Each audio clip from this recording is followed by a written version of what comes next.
오랜만에 뵙겠습니다. 너무 오늘이 제일 추운 것 같아요. 금년 들어서 한파주의보도 내리고 오늘이 가장 추운 날인데, 이렇게 추울 때 또 낚시하시는 분들이 또 낚시를 안 하실 수는 없잖아요. 금년 겨울이 굉장히 춥긴 하지만, 이 낚시인이라고 그러면 또 겨울을 극복하고 또 낚시하는 것도 하나의 재미라고 할 수 있겠습니다. 동계 스포츠가 많지만은 그래도 낚시도 또 겨울에 할 수 있는 어종이 있기 때문에 이번에는 요즘 한참 시즌인 송어 낚시에 대해서 설명을 드리도록 하겠습니다. 송어 낚시 그러면 우리나라의 자연계에서는 송어가 자연 번식하기가 쉽지 않은 여건이에요. 거의 1, 2급수 수질을 유지해야 되고, 두 번째는 또 계류가 그만큼 보가 막히지 않은 상류까지 도달할 수 있는 계류가 있어야 하고, 또 수온이 적절한 수온을 유지를 해야 되는데, 우리나라는 사계절이 있다 보니까, 그리고 수량이 이렇게 많지 않고 또 계류가 짧기 때문에 송어가 자연적으로 번식을 해서 살기에는 여건이 맞지 않습니다. 그래서 거의 대부분 양식을 해서, 또 송어회를 좋아하시는 분들도 많고 송어 요리를 좋아하시는 분이 많기 때문에 양식을 해서 대부분 공급을 하죠. 그래서 겨울철에 우리 유료 낚시터들이 대부분 비수기다 보니까 거기에 냉수대 어종인 송어를 넣고 루어 낚시 하시는 분들, 플라이 하시는 분들이 즐길 수 있게끔 하는데, 송어 낚시를 굉장히 우습게 보시는 분들이 많아요. 그냥 대타 낚시, 할 게 없어서 하는 대타 낚시 정도로 생각을 하시는데, 저는 반대로 생각을 합니다. 송어처럼 저렴한 가격에 송어 낚시를 유료터에 가서 루어 낚시를 해봄으로 해서 베스 하시는 분들이 대리 손맛을 보는 거에 그치지 않고, 베스 낚시를 할 때 송어 낚시를 통해서 베스 낚시의 감을 더 얻을 수 있지 않겠나, 그렇게 생각이 들어요. 또 쏘가리 하시는 분들도 마찬가지고요. 아주 작은 액션, 아주 부드러운 액션, 느린 액션을 경험해 볼 수 있기 때문입니다. 특히 올해는 송어가 가격이 굉장히 많이 천정부지로 올라서 송어장들이 많이 오픈을 안 했어요. 또 오픈을 한 송어장들도 대체적으로 방류량이 작습니다. 근데 송어라는 고기가 굉장히 조심스럽기 때문에 한 번 방류가 되고 한 번, 두 번 잡혔던 고기들은 굉장히 경계심이 많아요. 그리고 새로 들어간 고기들은 굉장히 활성촉이 좋지만은, 새로 들어간 고기가 아니고 고기의 수는 적고 기존에 계속해서 방류되어 있던 고기들에 대해서는 굉장히 경계심이 많기 때문에, 금년 같을 때 송어 낚시를 해보시면은 어떠냐면, 예전의 송어와 다르다. 굉장히 잡기는 어렵지만 재미가 있구나. 그리고 어렵다 생각하지 마시고 조금만 극복을 하시면, 그러면 더욱 좋은 낚시가 될 것 같다고 생각을 합니다. 그럼 먼저 송어 낚시에 대해서 간단하게, 송어 낚시는 그냥 있는 장비 가지고 가서 그냥 대충 한다는 생각을 가지신 분들 많고, 그 다음에 그냥 꺽지나 쏘가리나 하던 낚싯대 가지고 그냥 하면 되지 않느냐, 그냥 울트라 라이트나 라이트 때 가지고 하면 되지 않느냐라고 생각하시는 분 많은데요. 절대 그렇지 않습니다. 송어 낚시는 전용대를 사용하시는 게 맞습니다. 왜 그러냐면은, 일단 관리형 저수지라는 거는 필드가 어느 정도 넓이가 있어요. 그리고 송어가 모이는 곳에 모여 있습니다. 그럼 그곳을 포인트까지 내가 원하는 루어를 집어 던져야 되는데, 거기까지 원투가 되기 위해서는 낚싯대가 굉장히 정교해야 됩니다. 낚싯대가 왜 정교해야 되느냐면, 루어 자체가 보통 1g, 1g이면 굉장히 가벼운 무게지 않습니까? 1g에서부터 무거워야 4g을 넘지 않아요. 1g에서 4g 밖에 안 되는 루어를 던져야 되고, 또 춥기 때문에 라인이 얼어붙습니다. 얼어붙어서 물기에다가 얼음까지 어는 상태에서 던진다. 그러면 낚싯대 자체가 굉장히 가벼운 무게를 보낼 수 있을 정도로 허리가 굉장히 부드러워야 돼요. 그리고 또 하나는 송어는 입질을 할 때 베스처럼 훅 하고 빨아들이는 입질을 하는 게 아닙니다. 와서 톡 톡 톡 그러다가 확 하고 먹기 때문에 그 건드릴 때, 예신을 할 때, 특히 조심성 있는 송어들은 예신을 보낼 때 낚싯대 끝이 쭉쭉쭉 빨려 들어가야 돼요. 그러니까 베스트 같은 거 가지고는 가벼운 루어를 거기까지 보낼 수도 없고, 또 쏘가리대 가지고도 쏘가리도 훨씬 그 송어보다는 더 무거운 루어를 쓰기 때문에 쏘가리대는 허리가 너무 강해요. 그리고 팁이라고 해서 낚싯대 끝을 얘기하는 겁니다. 이 끝 보이실지 모르지만 이 끝이 굉장히 부드러워요. 제가 그 기존에 쓰던 그 울트라 라이트 액션을 한번 비교해 드릴게요. 이렇습니다. 이거 가지고 제 옛날에는 다 송어 낚시 했어요. 꺽지 낚시 했고요. 근데 이게 울트라 라이트 액션이에요. 근데 지금의 액션을 보세요. 훨씬 부드러워요. 훨씬 가볍고요. 완전히 다릅니다. 낚시는 낚싯대가 차지하는 비중이 장비에서는 무조건 50%를 넘는다고 저는 생각을 해요. 그래야 원하는 낚시를 할 수 있고 쉬운 낚시를 할 수 있습니다. 그리고 겨울에는 더더욱이나 근육이나 이런 것들이 굳기 때문에 축복을 해서 장비가 굉장히 가벼워야 됩니다. 그래서 보통 송어 낚싯대들이 100g에서 80g대의 송어대들이 대부분 입어요. 근데 제 생각에는 가볍게 60g, 가능하다면 그 밑에 더 가볍게 나와야 되지 않겠느냐라는 생각입니다.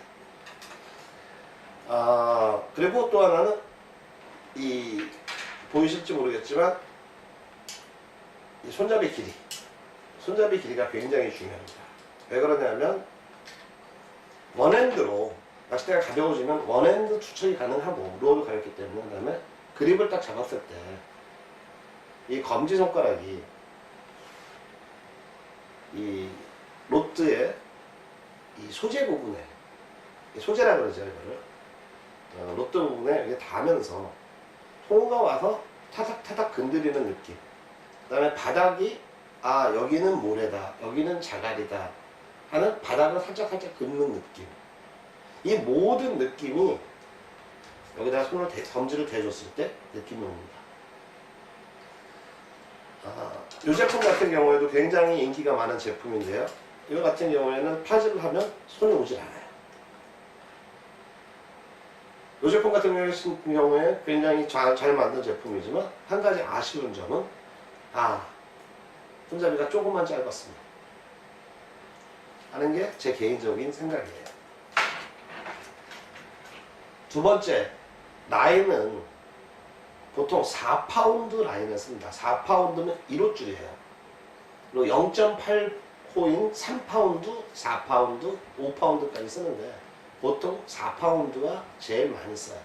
4파운드 라인을 사용을 할 때는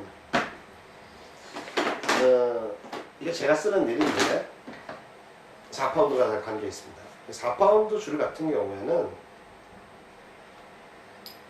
굉장히 가늡니다. 보이실지 모르겠지만 굉장히 가늘어요. 그러면 이 라인이 조금만 기스가 나든지 조금만 흠집이 생기면 끊어지겠죠. 근데 이 4파운드 되는 이 라인을 가지고 송어가 뭐 1kg, 1kg 500 이렇게 되는 송어를 잡아내려면 어때야 되느냐면 라인이 강도가 좋을 수는 없습니다. 4파운드 줄이. 단지 이 라인 자체가 흠집이 안 나야 돼요. 흠집이 안 나기 위해서는 어떻게 사용을 하셔야 되느냐면 낚싯대 자체에 마찰리를 일으키는 이 가이드 부분이 굉장히 중요합니다. 이 가이드, 이 프레임은 무게를 좌우할 수 있기 때문에 이게 스텐이냐 티타늄이냐 이런 거 할 때가 중요하지만 그건 무게의 문제고, 요 안에 링, 이 링이 SIC냐 알코나이트냐 아니면 그냥 오링이냐. 대부분 브랜드만 생각을 하세요. 이게 수직 가이드가 붙어있느냐 아니면 뭐 기간 가이드가 붙어있느냐 아니면 사량 가이드가 붙어있느냐. 이건 브랜드만 굉장히 중요시 하는데, 브랜드도 물론 중요하지만 더 중요한 것은 이 안의 소재입니다. 그래서 이렇게 가는 줄을 사용을 하고 또 얼어서, 이게 물기가 있어서 얼어서 얼음이 있고 그런 상황에서는 굉장히 줄에 흠집이 많이 날 수 있어요. 그럴 때는 이 가이드가 얼마나 마찰력을 줄여줄 수 있는 그런 가이드를 사용하느냐 굉장히 중요합니다. 그래서 대부분 제품들을 보면 루어대들이나 천상대들은 다 마찬가지예요. 가이드 재질에 따라서 낚싯대 가격이 2배, 3배, 4배 이렇게 심지어는 10배까지 차이가 납니다. 가장 많은 비중을 차지하는 부분이 가이드의 이 링 부분. 네, 링이 좋은 거 있을 때는 프레임은 당연히 좋아요. 그래서 그 부분들을 많은 분들이 간과하시는데, 저는 제가 낚싯대를 뭐 사용도 해보고 많은 회사 제품을 자문도 하고 또 직접 써보고 판매도 해봤고 또 제가 제 제품을 또 낚싯대를 기획을 해서 제조를 해보면서 느끼는 거지만, 가이드 부분만큼은 좋은 걸 쓰십시오. 그러니까는 제가 조금 제품에 대해서 생각을 해보고 또 써보고 그리고 나서 느낀 거기 때문에 가이드가 중요하다는 것을 말씀을 드리고 싶습니다. 그리고 이 릴 같은 경우에는 이 송어는 이 드랙이 굉장히 좋아야 돼요. 이런 보면은 쭉쭉 풀리죠. 이렇게 드랙이 조금 더 푸느냐 조금 더 잠그느냐에 따라서 굉장히 정교하게 드랙이 들어줘야 돼요. 이 드랙 차는 재미가 홍어 낚시의 재미 중에서 20% 정도는 될 거예요.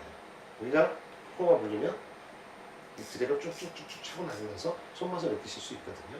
그래서 이 드랙, 왜? 줄이 가늘기 때문에 드랙이 꼭 필요합니다.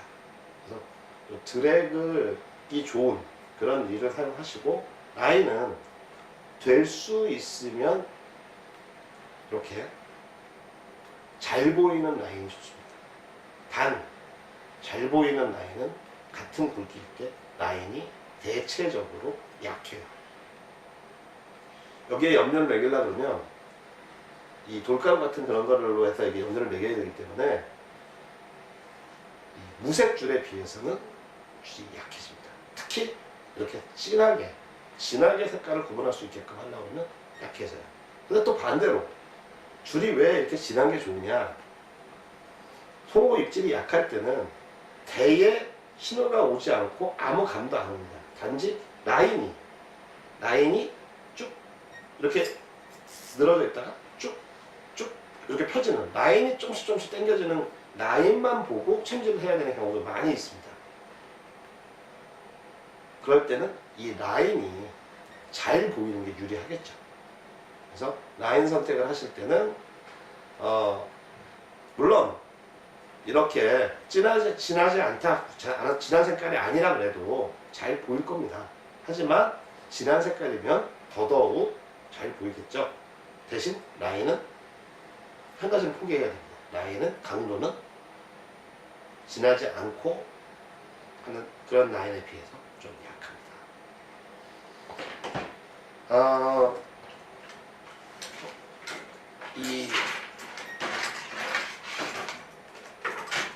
이거는 이제 쏘가리 때는 이렇게 강해요. 그래서 그리고 또 송어 낚시를 할 때는 더더욱 중요한 것이 어떤 부분이 중요하냐면 가이드, 이 탑 가이드의 구경이 굉장히 중요합니다. 왜 중요하냐면 탑 가이드 구경이 계속해서 찬물에서 낚시를 하는 거기 때문에 올라오면서 얼어버립니다. 그래서 구경이 너무 작으면 자꾸 얼음 때문에 막혀서 낚시하기가 굉장히 불리해. 그러면 좀 더 자세하고 루어 운영이나 이런 거에 대해서는 다음 편에 다시 말씀드리도록 하겠습니다.